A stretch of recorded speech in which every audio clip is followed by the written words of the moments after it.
پشاور کے نواحی علاقے جھگڑا سے تعلق رکھنے والی یہ روشن بی بی اپنی 4 بیٹیوں کے ہمراہ اسلام آباد کے نیشنل پریس کلب کے سامنے انصاف کی آس میں آ بیٹھی ہے۔ اس کا کہنا ہے کہ 30 سال تک دیور کے بیٹے کے مظالم کی وجہ سے اس کی 3 بیٹیاں اور 2 بیٹے جان گنوا بیٹھے، اور وہ بے سہارا ہونے کی وجہ سے انصاف نہ پا سکی، کیونکہ اس ملک میں انصاف بہت مہنگا ہے اور اب اس کی ہمت جواب دے چکی ہے۔ ایسا صبر کر کے صبر بھی تمام ہو گیا میرا بچہ، کچھ مہینہ ہوئے، سال ہوئے، 2 ہوئے، تب میں برداشت کر پتر 30 سال ہو گئے، میرا صبر میرا جگر ٹوٹ گئے۔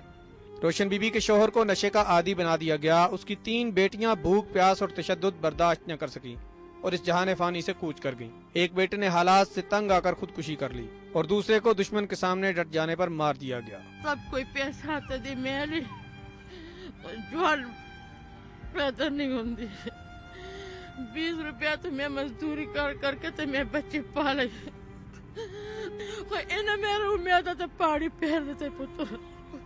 حالات کی ماری روشن بی بی کو اب یہ بھی یاد نہیں کہ اس پر کب کیا بیتا تھا، لیکن اس کے ساتھ اس کی وہ بیٹی بھی موجود ہے جسے سسرال نے جہیز نہ لانے پر گھر سے نکال دیا۔ ایک ہی گھر کے اندر کتنی کہانیاں اکٹھی ہو گئیں، اس کو سمجھنے کے لیے گھنٹے درکار ہیں۔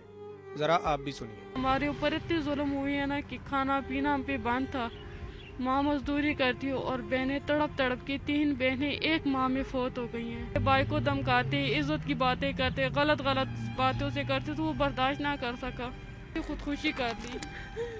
پھر جو میرا یہ بھائی تھا، یہ ڈرائیونگ کرتا تھا، یہ کھانا پینا ہمارے لیے لاتا تھا، اسے لے کر راستے سے ہٹا دیا۔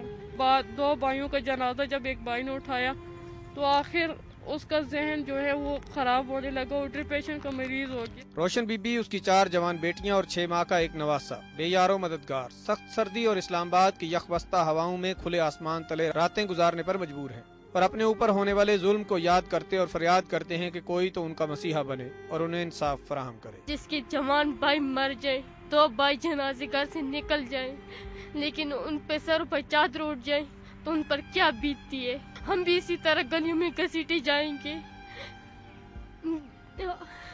سوری بھائی، میں نہیں بول سکتی۔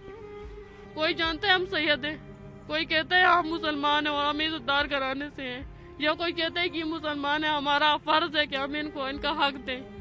ادھر کوئی ایک بھی نہیں ہوتا ہے، اور اللہ کا جو پیارا نام لیا جا رہا ہے جو بہت بڑا ہے، اس کی خاطر کر کے اگر مسلمان ہو تو ہمارے حال پہ رحم کھاؤ۔ شہر اقتدار میں ایسی کہانیاں جا بجا ملتی ہیں، اور یہ صرف روشن بی بی اور لاپتہ افراد کے خاندان ہی ہیں جو سامنے آ سکے ہیں۔ پتہ نہیں کتنی کہانیاں ابھی بھی وقت کی دھول تلے دبی پڑی ہیں۔ اب کہ جب ملک کی عدالتیں اس قدر آزاد ہو چکی ہیں کہ وزیر اعظم پر بھی فرد جرم عائد ہوتی ہے، ایسے میں روشن بی بی کا بھی یہ حق ہے کہ اس پر ہونے والے مظالم کا انصاف ہونا چاہیے۔